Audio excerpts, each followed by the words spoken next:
Hello and welcome to my YouTube channel, Corrine Crafts. I hope you are all well and you are doing lots of lovely crafting. I'd love to know what you're making. Are you making anything that's been inspired by previous tutorials, or are you going rogue and doing something completely different? Now, this is today's card. Isn't that beautiful? I will say it's something that's a bit easier to post if you want to send. Yes, it's got a bit of height, but it's not too much. It's our Thrifty Thursday card. It's all about using, and I worked it out, it's about two 2-inch strips from a 6-inch pad of pattern cards. I use a pattern paper. I use a 2-inch strip of the red and a 2-inch strip of the green, and we twisted that ribbon around. It's only paper, but it looks like ribbon. We did a little bit of alcohol colouring, and that is how we made this card. I'm going to show you how to make it on the tutorial coming up. Don't forget to click the links in the bottom in the description, and if you haven't already subscribed, please subscribe to my channel. There's lots and lots of crafty inspiration just like this and more, all ready for you if you subscribe, especially if you click that notification bell. Thank you for watching, and here's how to make this card. So for my Thrifty Thursday card this week, what I'm going to show you how to do is to do a twisted ribbon technique on your card. And all you need is, I'm using 1/2-inch strips of any of your favourite papers. Now you could use, if your paper's got a good background, you could just use the front and the back, but I found that on this one the front and the back, can you see, a bit too similar. So what I'm actually doing is I'm using the back of the green and the front of the red to give that ribbon effect. Now most of this is coming from the vintage rose collection, but use whatever you want. It can be mirrored papers. You could use a completely pale like a satin paper or a linen paper on one side and patterned on the other. So it's really easy. So decide what you want, how big you want your twisted ribbon panel to be. So I have got 2¼ inches by 6½, just because it fits the card I've got, and I've marked 1/2-inch increments all the way down. That works because my card is 1/2 inch wide. So if you want 1-inch strips, then mark it down at 1-inch intervals. 3/4 inch strips, 3/4 inch intervals. You get the gist. Really easy. So this was a 6-inch pad. I like that because it's a smaller font. And all you need to do, so I'm just going to separate these out. So I've got my red ones there. Don't want to get muddled up. And then I've got my green ones here. So all I'm going to do is I'm going to take a couple of these. Let's do that. And I'm going to cut them roughly, very roughly in half. So there, right, because I don't need the full length. Now the best way to do this is to do all in one direction first, a bit like, it reminds me of when I'm lacing my if I've washed my trainers and I'm lacing them back up, then I put all of the do the laces in one direction first and then go back in. So all I'm going to do, whatever glue you want, you could put double-sided adhesive on the back of here, you could be putting I don't know, red liner tape on, whatever. So I'm going to cover the top one. Now you've got to come off your card so that it covers it all. And I'm going to come off there, and then I'm coming down to the second gap. So I'm coming down to there, you can see. And we're just going to go parallel. So just a bit of glue, and I'm going to do it parallel at 1/2-inch intervals. Just there we go. So I'm just using those 1/2-inch markers to mark off where I want to go. This is so effective and it's so easy, just with a little bit of prep, like marking off your cardstock so that everything is even. It's about breaking it down, so having a look. I'd never done this. I saw some images on Pinterest that have done twisted ribbon, and I thought, how can I make this? This might be how other people do it, might not be, I don't know. So you can just see I'm just following that, but can you see all of my pieces are parallel, and it's always better to come right off the edge of your card. Oops, nearly dropped that on my nice jumper. Don't want to do that. I've ruined so many clothes by dripping glue on it. I should learn, shouldn't I, not to wear decent clothes. But I'm devil, because I'll wear clothes because I'm going out, and then I'll just come up into my craft room and don't think to change or put an apron on or whatever. Now this one, oh, we're a bit stuck to the glass mat. I'm going to come down here, and I'm going to come right to the edge there so that it stays parallel. just burnish those down. Make sure, now remember I'm using just like a tacky glue, so it will dry clear if any bits ooze out like that. So all I just have to remember is to keep lifting it up so it doesn't stick to my glass mat. Let's just get rid of that glue. There we go. So that's my green going in one direction, and then I want my red going in the opposite direction. So we're going to use the floral side. I've cut a few, and all I did, like I say, just cut them at 1/2 inch strips. If I put them on my glass mat, you can see, look, they're exactly 1/2 inch. So I need to trim these ones down roughly halfway. There we go. And then we're going to do the same. So I want the floral side this time. Let's find some that are quite florally. So, because it depends where you get in the paper, doesn't it? Some has more pattern on. So all I'm going to do now is I'm going to come to the bottom of here. For this one, I'm going to come right off the... I'm going to do my next one first. I'll do this one first, off the edge of the page to the bottom of there, so that they overlap. There you go, you can see. Then I might do this one, because this one hasn't got as much flowers on, so I don't mind this one being cut off. So I'm going to come from here, from that 1 inch mark, that 1/2 inch mark, sorry, to the edge of my card. Then we'll get another one. And I'm going to come overlap that. So all you're doing is you're just basically overlapping. So, but just make sure that you properly overlap on that join. And then the next one over there and over there. There we go. Overlapping lovely of these. I'll just press them all down in a minute. One. There we go. Oh, we can see, just press those down all the way. I've cut plenty here, haven't I? Let's just lift this up a little bit. It's just sticking to my glass mat. And that's going to go on there and there. Is this my last one? I think it might be. Oh, that's my floral side. I want that side up. Don't put the glue on it, Corrine. There we go. So it's going to come from the edge to there.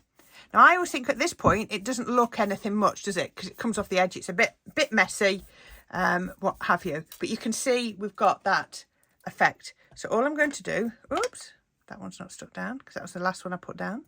Come on, stick. Lift that up. And then I'm going to very gently turn it over, and I'm going to leave that one just for a minute. I'm just going to put my scissors up to the edge of my card. Now, the other way to do this, I'm trying to think whether you could have your card bigger, but then it would be hard to know where they cross over. So I think you need your card to the finished size, I think, just to make life easier. But you've got to put your scissors up against that card, and then you just cut. So I'm not actually cutting the white card, I'm just cutting up to the white card. And then the next one to there and to there. There we go. Ideally, it would be good to leave this just 10 minutes just to let that glue dry. I don't worry about my scissors. These are good non-stick scissors, and it will all come clean when I've finished. Come on, off there. There we go. Now, doesn't that look different again? Now that I've taken all the excess off, can you see the ribbon effect coming out of it now? Let's just pat that down. There we go. Just need to get rid of that. Doesn't that look beautiful? And how easy was that to achieve with 1, 2, 3, 4, 5, 6, 7. So that would be 4 strips from a 6-inch pad at 1/2 inch wide. So that's 2 inches. 2 inches of cardstock from one colour and 2 inches of cardstock from another. Now, if that's not a Thrifty Thursday card make, I don't know what is. So I stuck with, just so that it worked, I had the collection. I'd got some of my vintage rose cardstock, so I'm just going to use that because I know the colours are going to work, but you could use anything that coordinates. So I've just cut a couple more strips and stuck those together. And then, now these are longer than this, but I'm not worried at the moment, because what I'm going to do is I'm going to pop that onto here. Just put that to the top. And I've just got an 1/8 of an inch border, which for me is perfect. So I've got it level at the top, and then this one overhangs at the bottom. I need my cloth. Where's my cloth gone? There it is. This is filthy. I think this one's ready for the wash, Corrine. Get it cleaned. Okay, so that's there. And then again, actually I'll put it on the card base. And then I've got a card base, tent fold as always. This has come out at 7 1/8 by 5 3/8. Don't ask me how I ended up with that, because I work backwards. I'll start at the front and work backwards. But, 7 by 5 1/2 would work. 7 by 5, you could even make it work. So I've got the same green as I've got in that panel. Again, this one is a card that's going to be, let's call it postal friendly. I think every now and again we need some postal friendly cards, don't we? Ones that you're going to be able to get in that post and pop through the mail system wherever you are, whether that's UK, America or elsewhere. Now I've got about 1/2 inch gap for my white, and then I've got an 1/8 of an inch gap for my red. And actually I don't like that positioning for that green. It wasn't right. I'm going to just do that again. I was a bit too far over to the left. There we go. You're all shouting at the camera, Corrine, you're not straight. If it's not straight properly, I can always trim it at the end. I'd rather have it over and line up 3 sides and then just trim off the 4th one afterwards. I've done that on many occasions. You think you've cut it right and you just need to trim it off afterwards. No one will know, as long as by the time it's finished, it's right. Okay, so then I've got my white cardstock. Now this is the same 6 1/2 inches long as the panel. So I remember that one from when I put this together. I actually put this together last night. I just didn't have time to record it. And you'll see I put a couple of black gems on. You know me, at the moment, black gems seem to be my go-to. I've got a clean cloth here. I'm going to do this with a clean cloth just because I don't trust my dirty cloth. There we go. Let's just burnish that down. I could use my pressure tool that you normally see, but I've got those little gems there, so I need to just be able to get in between. Okay, so what I want to do, I meant to stick this to the white and then cut it. I'm going to trim that against there. I didn't want to border top and bottom. And then that, oh yes, that fits perfect look. And it now looks like I've got the same borders, because I can see the red and then the green, so it fits, so it looks like you've got the borders coming all the way around. Now at this point I'm just going to stick this on flat. As I said, we're going to make this a bit mail friendly, postal friendly today. This feels really robust, because all those layers. And then we can pop that onto here. So it's entirely up to you. I've got it over to the left, so I've got, what have I got? About just over 1/2 inch. I've just done it by eye. Okay, so that's great. So you could now do so many different things with that. What I've done is I have stamped out, I'll just move that, leave that to dry for a minute. Stamped out in alcohol proof ink. I used my, what did I use? I used my Memento, because it's a dye ink, so it's going to work really well with alcohol pens. So I've stamped this and I've cut it out. It just needs releasing from the cardstock because it's a 2-piece die, so I can just release that. Now I do my die cutting before I colour, and the reason I do that is because if your die slips and you cut through the middle of your stamped image, I can restamp that very, very quickly. It's not the end of the world. If I had coloured it and then die cut it and my die had slipped, I think I'd be a tad upset. Now I'm not going to colour all of this. I have coloured one already. I hope you like my colouring. Really enjoyed doing that. I'm going to just do a few bits to show you. So I've got 3 different colours. Try and put those so you can see. Pale pink blend, magenta blend and dark red blend. Now you'd think they wouldn't go together, but I was like, oh, I can make this work. I can really make this work. So what I would do, I'm going to do this nice big petal to show you. What I would do is I would come in. Now this is my alcohol colouring card. So I'm going to go over it with my lightest, which is my pale pink. And I'm just going to come over just there, like that. Then I'm going to put that one down. I'm going to pick up my red, and I'm going to bring my red up from the bottom, just around here. Now, to get the best results, you really do need a colouring card like your Nina, but I've actually just found a really good one from Lime Tree Crafts, and I will link onto that in due course when it comes through.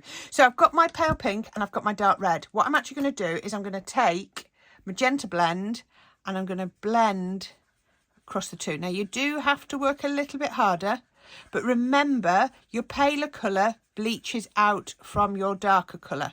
So it will sort of just bleach that red. So I'm just going around in little circles over there.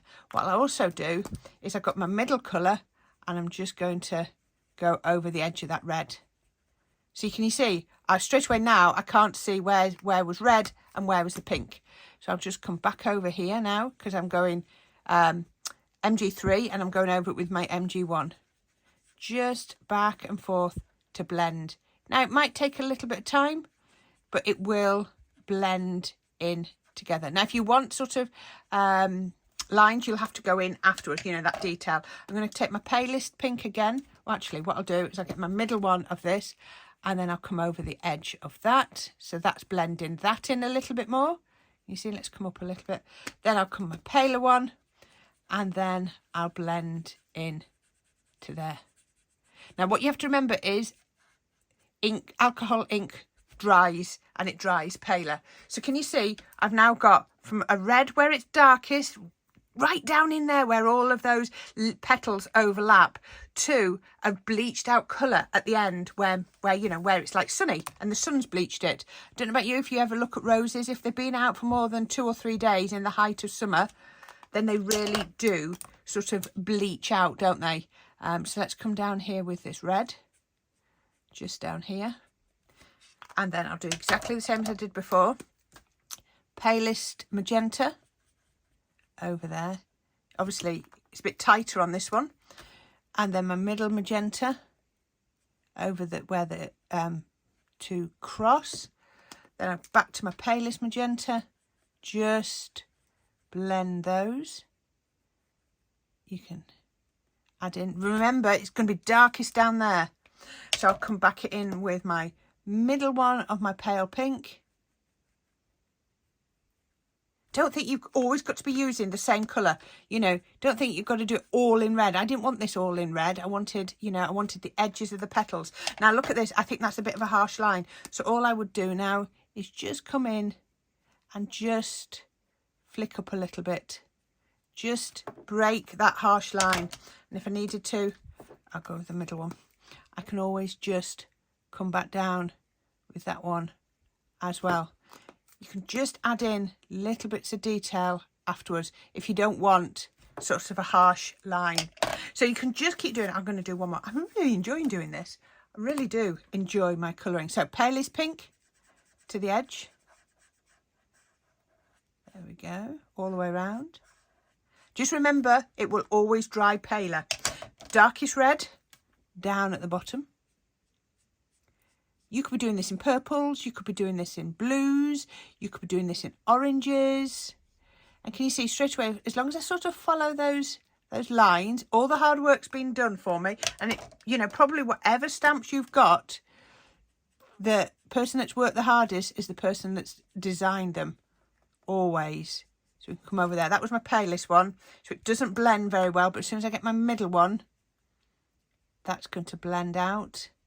So straight away I've blended the red. Let's go back in with my palest magenta. I have to keep looking at the end of the pens because I forget what they're called. Then I'm going to go in with my middle one of my pale pink. Yeah, it is pale pink. I thought I just read bright pink then. Just to blend that in. And then round the top there. Now, doesn't that look effective? Can you see? Does that look like dimensional to you? I can't see the picture on the screen. I hope it does, because it really does to me. Now the leaves, I'm going to do exactly the same. My favourite green, dull green. I really like this one. So what I'm going to do is I'm just going to come to the tip and just do, I'm going to come back in a minute. Then I'm going to get the second colour and I'm just going to drag it up. Really, you need your alcohol blending card for this because it will work. So I've gone down the middle and around the edges. And then just there. Excuse the dog barking. I bet that's my daughter coming home from fencing. So there we go. And I'm back now. The dog has stopped barking. So I'll see if I can do a bit more before the dog barks again. There we go. Right. Pale green at the top. The palest green of the dull green. Now this is where the petals come over. So you're going to have it's going to be darker. It's going to be darker down the centre to give me that dimension. And then I can blend away on there just like that. Just work it through. If it bleaches out too much, you can always add in a little bit more. There we go. And that's all I would do to all of those until I get to there. Doesn't that look stunning? Do you know, sometimes when I do colouring like this, I go, oh, wow. I love, love, love, love. And that's good. I might finish that one just so that I've got it for another project because I do love that. Okay, so do you notice I always colour on top another piece of card? It just helps. Oh, what's happened here? Oh, dear. Oh, please come back. See if I can rescue that. I've budged it. Oh, it's starting to stick. Oh, dear. It's gone wonky. And I didn't notice. Didn't notice. Can we get it straight again? Yes. There we go. Is that straight? I must have nudged it when I pushed it to one side. There we go. Hopefully that's straighter now. There we are. Oh, a bit panicky there. I thought I'd ruin that. Okay, so you can see now where I put the black dots where I have. So I'm going to pop that across here, but I'm going to bring it over here because I still want to see. The whole point of this was the twisted ribbon. It was our Thrifty Thursday to make that twisted ribbon. Now, you'll notice I've used two different foam pads on here. This side, which will be the right-hand side when it's on, look, that's the right-hand side, I've used about a 5mm foam pad, and this side I've just used my Sticks 2 foam pads, which are about a 2mm, because this is good. The right-hand side is going to stick to the base layer, but I've got green card, red card, white card, and all my twisted ribbon effect, so it's raising that up. So then if I put this over here, now actually I'm going to do something else, and what I'm actually going to do is I'm going to put a little bit of glue gel on there. I call it my self-leveling compound. So what will happen is when I put that on to there, I'm going to press that side down, and then I'm just going to level that, but the glue is just going to level it. How about that? Doesn't that look beautiful? Now I've pre-prepared a little sentiment. These are some new ones I've got, them just some sentiments on stickers, and I've mounted it onto a little bit of white. They come black and I mount it on white. Now I've just only put the foam on one side because what I thought I would do, I'd put that across there, and that is all I would do. How about that? I love that. Twisted ribbon effect for our Thrifty Thursday, a little bit of alcohol colouring, and what a gorgeous card. Remember, it's male friendly too. There we are.